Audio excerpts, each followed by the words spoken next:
Hi, this is Josh Marshall, and this is episode 21 of The Josh Marshall Show. Today we are talking to David Frum, a senior editor at the Atlantic magazine, Atlantic Monthly, and he also has a new book coming out in the early 2018 called Trumpocracy, which is about Donald Trump, a major topic that we are going to be talking about today. David and I have known each other for many years now and have been on many, often opposite sides of public debates. In recent years, as many of you probably know, he's been, I guess, what we would call a sort of a dissident within conservatism or the Republican Party, and often has found himself in at least momentary agreement with people, Democrats, with liberals, and so on and so forth. David is very much conservative, but conservative in a way that has been a little out of step, at least, with many things that have happened within American conservatism over the last decade, during the Obama era, and particularly during the Trump era. David is a very pointed and across-the-board critic of Donald Trump, and that's one of the issues that we are going to talk about today. One point that I will make is we are recording this episode a week to 10 days before it will probably air. So keep in mind that we are a little in the past in terms of breaking news. So possibly if there's whatever major Trump stories or bombshells, or if it turns out that by the time this episode runs that we find out that Don Jr. is actually a Russian spy or something like that, David and I don't know that. So keep that in mind as you listen to us discuss Trump and Russia and a number of issues. So without any further ado, let's talk to David Frum.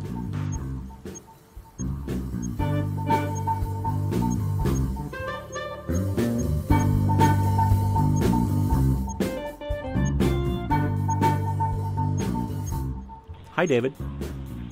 Hey there. How are you doing today? All right, thank you.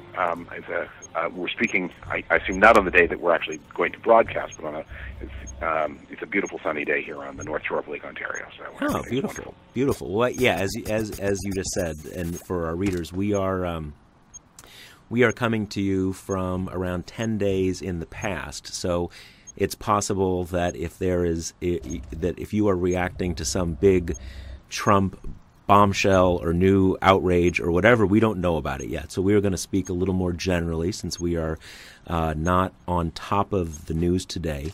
And as our listeners and our readers know, David, you are a prominent Trump critic. And how do you describe yourself today in the context of conservatism and the Republican Party? Are you a dissident, or are you how do you see yourself? William F. Buckley, years and years ago, in an interview, said that he saw his role at that time as maintaining a landing strip in the jungle and keeping it clear for when the planes started to fly in, and when they did coffee and Coke would be on the house. So got it. I'm obviously I've been for the past decade or so, not exactly in line with a lot of the thinking in the Republican world. You tempt me to say something right-wing, just to reaffirm my credentials. I tend to, so when, for self-descriptions, not that it's so interesting to anybody else, I've stopped using the noun a conservative, because so many people who are conservative object, and because I think so many of them are behaving so badly. I do consider myself, I'm a registered Republican. I live in the District of Columbia, so I don't have a lot of down-ballot choices. If I lived in a state, I'm sure I would be voting for Republican candidates for governor and state senate and state assembly. Right. And I do consider myself conservative in the adjectival sense. I'm a very conservative person, and that's one of the things that leads me to some of my feelings about Donald Trump, because I tend to think, and maybe this is coming from Canada, both physically and at the moment actually literally, I think Americans tend to underestimate the importance of political stability and the risks to stability in their own society. Yeah, it's funny. I see myself. I mean, obviously, liberal, center left, whatever, sort of where I am on the ideological spectrum. But I see myself as, and I see this as in some ways something that I like and I'm proud of, and I think is a good thing. In other ways, I think it has been blinders that has led me to miss certain things. But I think I am temperamentally fairly conservative, precisely because of what you're saying. Because what we have is not the natural state of things. Things can get much, much worse. I always think in terms of preserving the things that we have, even if they're not ideal, which is, I think, sort of inherent to conservatism, both in a sort of a small, in each sense of the term. I mean, I certainly thought about this a lot, well, during the campaign and everything that's happened since, but, with NATO and all these kind of things. But anyway, what should we make? Why is it that Trump took over the Republican Party? I mean, to put it very simply, the typical rank and file member of the Republican Party in 2015, 2016 wanted more health care, less immigration, and no more Bushes. And what the party offered, I mean, almost unanimously, that was the point of view of almost every single candidate on the stage, although some changed toward, as the Trump challenge grew hotter. The party leaders offered was less health care, more immigration, and one more Bush. There was this giant mismatch between where the donor elite of the party was and where the membership was. This was something that should have been obvious to anybody who actually spent time near or at Tea Party rallies. But the Tea Party was early on, and listened to what people were actually talking about, but the Tea Party was early on captured by professional organizers who did them some good, who did things like said, by the way, if anyone here is thinking of carrying firearms in the presence of the president, that's not a good idea. We're not going to do that anymore. So a certain amount of professionalization was welcome. Make sure the Right. signs are legible. That's always welcome. But they also created an impression of what the Tea Party was about that was false. And the party leadership not only successfully duped, say, the editors of the New York Times Magazine who ran that famous piece, The Libertarian Moment That Never Happened, but they actually ended up duping themselves into thinking that these people who were rallying to defend Medicare from the kind of downward redistribution that characterized the Affordable Care Act, these people rallying in defense of Medicare were really seeking giant entitlement cuts to fund giant tax cuts. Right. So here, let me give you my take on this, which is from my point of view and my prejudices and all that kind of stuff. Trump does not seem that out of place for the Republican Party that came to exist during the Obama era. And I know in some sense that's what you're saying with the Tea Party and everything that happened with the Tea Party and stuff. But the focus on immigration, the focus on kind of, at the most generous, heavily raced opposition to President Obama, resistance to, Black Lives Matter, all these kind of things, that to me makes sense. That Trump, I didn't think he'd win the election, but I thought he would win the primaries. So am I wrong there? Am I just taking, is that a skewed view of the Republican Party or the conservative movement? I come from a long line of retailers, and so I don't tend to question customer choice that much. Those things were all present. The goal and task and mission of political leadership is to understand, the actually quite formless, non-ideological, non-programmatic messages you're getting from your actual and potential supporters, and to build that into something that can reach beyond your core voters to a broad national coalition, and that can actually then be put into effect in a way that yields positive results, and not just in the immediate electoral sense, but for the sense of the society. So yeah, it's true across the developed world. There has been this slowdown of economic growth. since the year 2000. There's been economic crisis in both Western Europe and the United States, all over Europe since 2008. There is a great resentment of rising levels of mass migration. There is a feeling of older stock populations being displaced under conditions of economic. These things are all there. So these concerns were present in the Republican base. They're present in the more conservative half of the political spectrum across the developed world. A more normal political figure could have stepped in and offered a constructive response to those kinds of concerns. That's what failed to happen in 2015 and 2016, and Trump profited from it. So do you, obviously, we could have had a different, in many ways we could have a different result, and, Hillary Clinton could be president, in which case, the whole right. thing would be different. That could easily have happened too, of course. Right. And so I guess here's the question. Was there a structural failure in the Republican Party, conservative movement as it existed in the Obama era that led to this, as opposed to, kind of Trump being a black swan, thing, and who knows, it just happened? Look, there are all kinds of structural problems, both in American politics generally and in the Republican Party in particular, in the conservative world that led to them. For example, there's a defect in the way political parties work. Somebody should have been able to call together Scott Walker and Jeb Bush and Ted Cruz and Marco Rubio into a room and say, I don't care which one of you comes out as the head of the ticket and which one comes out as vice president and which one comes out as secretary of state, but that's what's going to happen here. And that's how it would have worked in American politics a generation ago. The party doesn't have the ability to coordinate and to pull together its responsible forces. There's also an inability to make deals across party lines. I mean, look what happened in France. Right. That when Marine Le Pen got emerged as one of the two contenders in the French presidential runoff, the other parties were able to strike a deal where Macron became the leader of a much broader coalition than he started with. And I assume that what happened was somebody went into a room and said, we, the Gaullists, Mr. Macron, say, here are two things we need and two things that must not happen. And if you will agree to those two things we need and two things that must not happen, and oh, by the way, we've got a list of appointments here that we'd like you to consider, then we will be able to work with you against an anti-Republican force. And that can happen. In France, there's the advantage that you don't vote for president and for the legislature on the same day. So that makes that kind of deal-making easier than it would be in the United States. Right. But it's not inconceivable that something like that could have happened in the United States, too. Well, it's funny.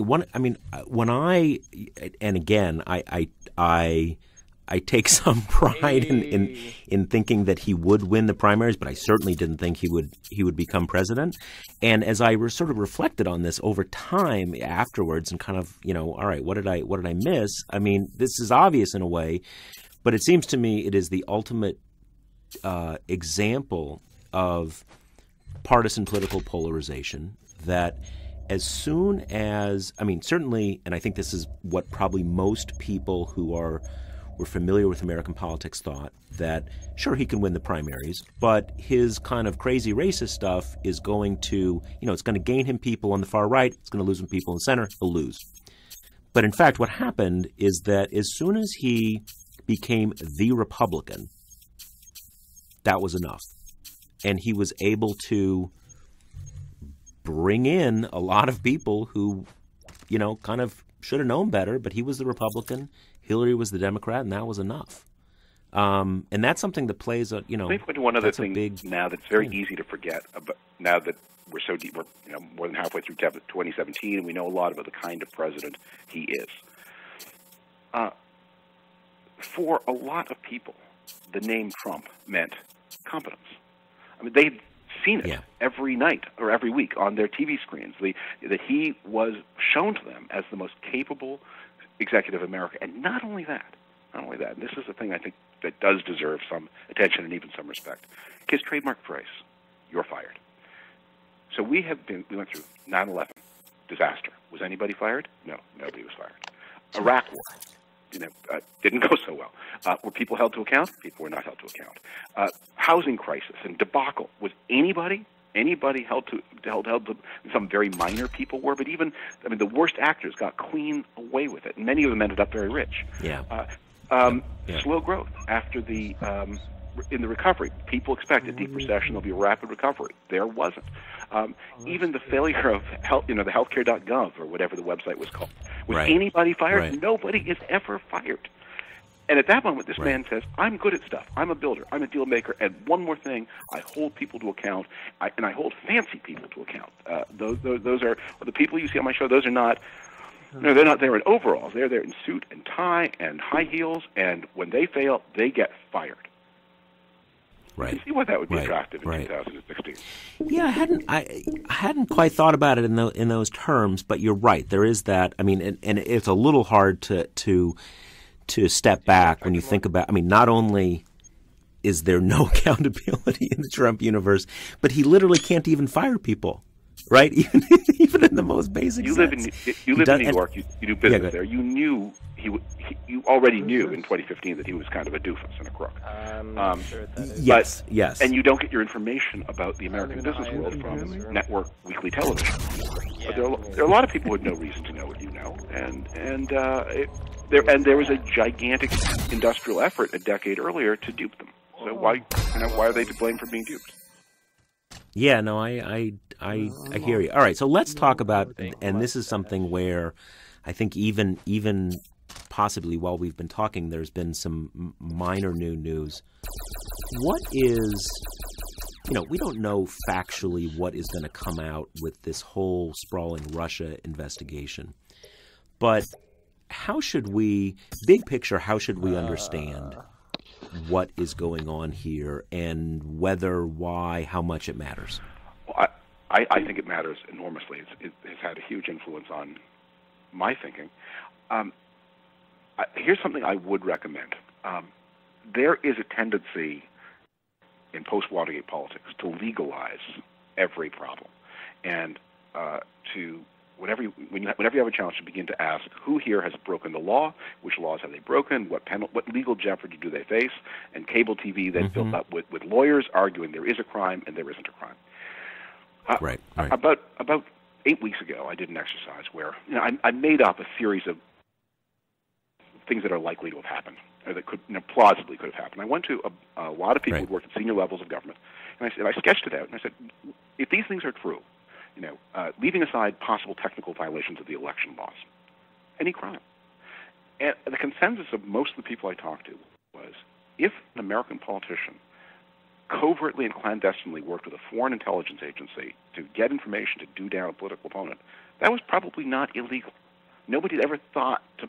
I mean, there were laws you might trip over along the way, but the core of what may have happened would not be a crime, because no one imagined that anybody would be low enough to do such a thing. And anyway, it's paradigmatically and paramountly a political offense, and they thought that the electorate would react to it. So I was nervous about the whole special counsel approach. I always thought that an independent commission, if you could arrange it, would be better, because it was quite possible that you were going to come across, conceivably, the biggest scandal since 1865, and discover that no important crime was broken by any principle. No important law was broken by any principle. No crime was committed by any important principle. That looks a little less likely today, and certainly as you go into, upstream into Trump's finances, I'm sure you'll find all kinds of infractions. But on the core of the Trump-Russia exchange, it is very possible that everything can be as dark as one might imagine, and yet no law was broken by Donald Trump or even his immediate family. Yeah, no, I've thought the same thing, and there are, and this is why I think impeachment is important. Not that we impeach Trump, although I think that would be a great service to the Republic. That the founders created the impeachment structure in a, it's not extra legal. It is inherently and intentionally a political process, for good reason. That the greatest dangers to the Republic may not come from statutory infractions. And I'll say another thing about the commission, and I agree with you completely on that. But there's another layer of it too, and that is that in many respects, whether Don Jr. serves time or even whether Trump does is much less important than understanding what happened. And that is what a commission in its nature does. That, again, knowledge, having everybody understand what happened is just much more important than certainly than like Paul Manafort going to prison because he was laundering money, not for any political purpose, just to get rich. Right. I think that's right. I mean, and also removal of the danger. I mean, so the United States and Russia are in close contact in two war zones, Ukraine and Syria. Two countries are not actually shooting at each other, but they are on opposite sides of some important interests. In Ukraine more than Syria. There's an American armored brigade, I should say, now in Poland, and there are important NATO forces in the three Baltic republics. I mean, we are actually more eyeball to eyeball with the Russians than we have been at any time since the end of the Cold War. It is really important that the president have a proper relationship to Russia. And with Donald Trump, you have two dangers. One is that he is so, in some way, beholden to Russia that he ends up too pro-Russian. But the second, as we have seen, is he can pivot. I mean, that his dignity can be offended. He can panic. He can want to prove a point, and then he can be too hostile to Russia. The goal here is to preserve both peace and American sovereignty. And Trump is a danger to both of those things because of this ever-darkening relationship with Russia. It's funny because this is, and I think, and this is something that I've tried to make clear in various things I've written on this topic. I think you and, people like Max Boot and other people who, kind of in your political world are more Russia hawks than I am. And that's a whole, once we get out of the issue of whether the president is in league with the president of Russia, there's a whole series of more normative politics, regular policy discussions we can have. But it's precisely that issue of misunderstandings, which is what is scary to me. It's been much less my worry that Trump would invite the Russian army into Poland or the Baltics or anything like that. Then you have this weird combination of extreme obsequiousness but near active conflict. And particularly, you have these things where, Trump won't even do sort of the standard tit for tat retaliation when the Russians kicked out our diplomats, but you still have these things with the Russian army, or Air Force, kind of buzzing our ships in whether it's in the Baltic or wherever, and that seems to me where again, just misunderstandings. Let me speak up for the much maligned Russia hawks here, and I'm generally sure. I promised at the beginning of the conversation I was going to say something right wing. So let's do it. Let's do it. So we need to keep the Russia threat in perspective. Russia's a society with an economy about the size of Italy's. Its population, if I remember it right, is about the size of France and Germany put together. Its military forces are, as President Obama cruelly said, a regional threat, not a global one. And they have an aging population structure, and they have, by the way, a huge problem with their internal security. They have a giant Muslim population, which is increasingly radicalized.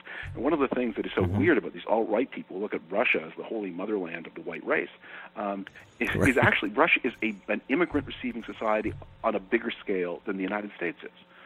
It's receiving most of its immigrants from the former Soviet Union, so it doesn't maybe notice them as much as we do because they cross what has been an international boundary for a much longer time. But it is an international boundary now. But I don't worry that we're going to get into a shooting war with Russia. Putin is not crazy, and Putin I see has a very fancy apartment in Paris. I assume he wants to keep it in good shape. We're much more likely to get into that kind of traditional great power conflict with a major economic power like China, and I don't even think that's very likely. But here's what is true about Russia. You may have seen the story the other day that Russia's out of the total Russian assets outside Russia are greater than the household wealth of all Russians combined inside Russia. that Russia is a giant source of global corruption. And traditional foreign policy thinking, the old-fashioned realist school, always said that what happened inside a country did not matter to the world outside. And what I think we've all learned since the end of the Cold War is actually if a big enough country is massively corrupt, that is a global problem, because their corruption then spreads across the planet. It's certainly into everywhere where there's an important property market, London and New York, and Palm Beach. And Trump got splashed by that. I mean, he saw an opportunity and he took it, but he didn't make the opportunity. So Russia is and because the Russian state is so at war with the Russian population and has such a predatory and parasitic, to the point where half the wealth is in the hands of a tiny elite and outside Russia, that it has to behave, it has to destroy any possibility of democracy inside Russia, and that means discrediting democracy everywhere in Russia's vicinity. So I don't see Russia as a security threat in the old Soviet sense of tanks rolling into Germany. That wouldn't work very well. In terms of destabilizing the world around them, I think they're a massive problem. In that sense, a bigger problem than China. Pretty much everything you've said right there, I agree with. I think what I am reacting to, and where I sort of, kind of disidentify myself with Russia hawkdom, is that I think, I think that the U.S. was myopic in key ways about our basically expanding our hard security umbrella up to Russia's borders. And not it seems to me that if we did that, which we have largely done, that was going to create a charged and very conflicted situation. And look, I mean, if you're Poland, if you're the Baltics, yes, I mean, totally get that, and we had Timothy Snyder on the podcast a month or so ago talking about post-communist Poland and so on and so forth. In any case, the basic thing for me is I think we have made some ill-advised decisions that contributed to the, to where we are now. Having said that, everything you have said about the the nature of the current Russian state, its sort of inherent need to, to destabilize sort of ideological competitors, for lack of a better word, that all makes sense to me. So maybe we're not, I don't know, maybe we're not as far off. Let me try to turn you around a little bit on what you just said. Yep, okay. Because it's not very true that we've moved to the borders of Russia. I mean, Poland, for example, except for, not to be pedantic about this, but except for a little piece of what was the East German capital of Königsberg, which the Russians really, why do they have it anymore? Except for that, Poland doesn't border on Russia. It borders on Belarus, which is not Russia. Romania is closer, but it doesn't border on Russia either. It borders on Moldova, supposedly an independent country. Hungary doesn't border on Russia. The one place where we abut is in the Baltic republics. And that is a deep American commitment that goes back really before the Second World War. That the United States never recognized the Soviet annexation of those places. There's an interesting quote, why has it had such a profound hold on the American imagination? But they really have, and Estonia in particular is such an impressive country that there's a reason you'd want to put an umbrella over it.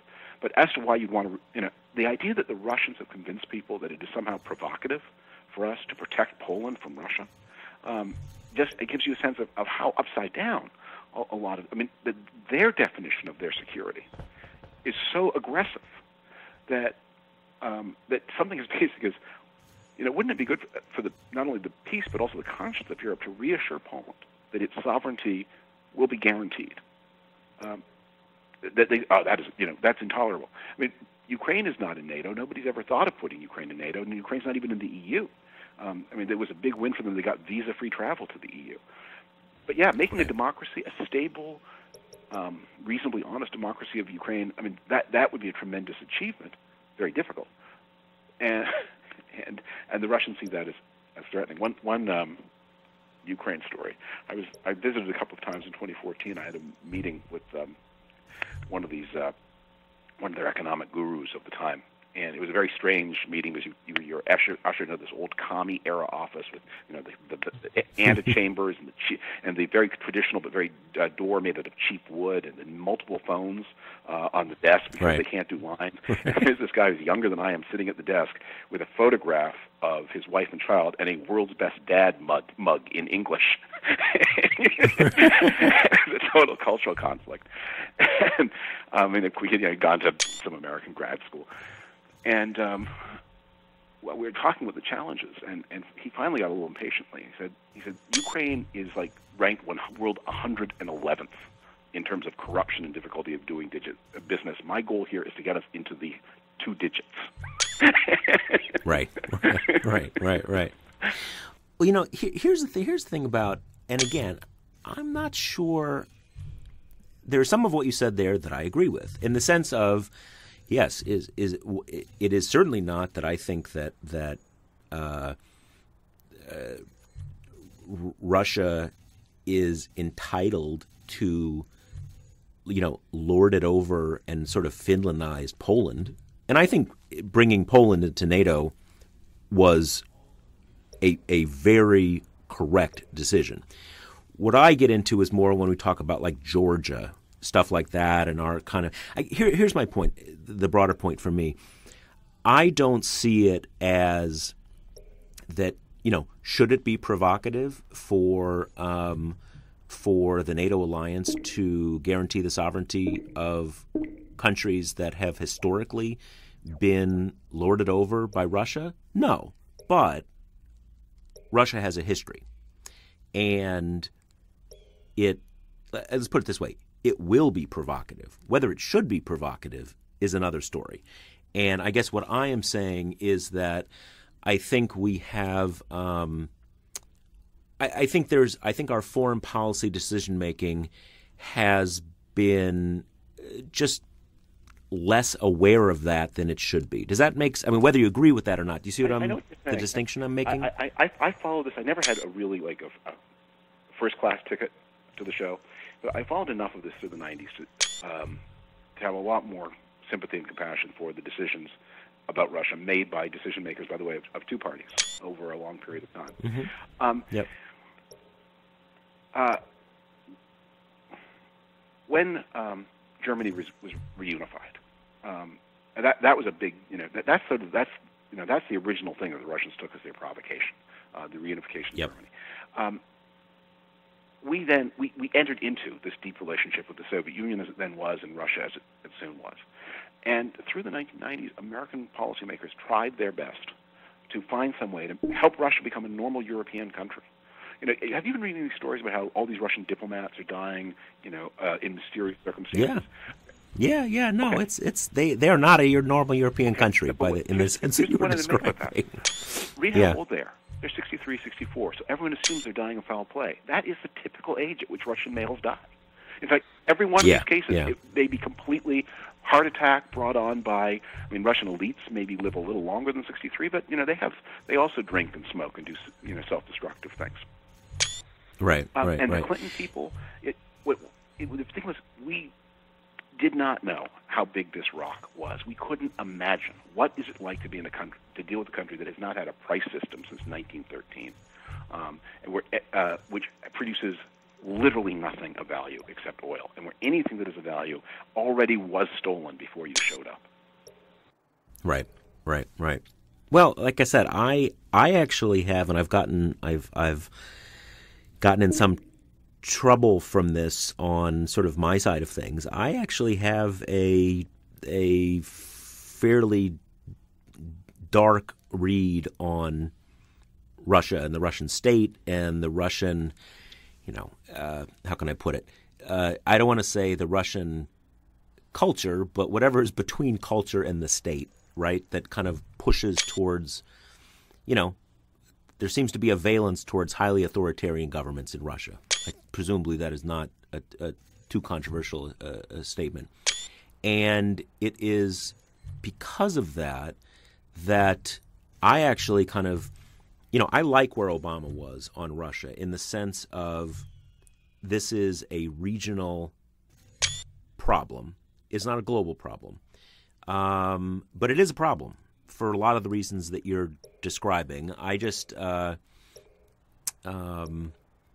some problems you don't want to exacerbate too much, and I guess that's not a terribly articulate. I don't want to bog us down. I just want to say, but that's on behalf of the honor of the Russia Hawks, being a Russia Hawk does not mean you want to fight a war with Russia.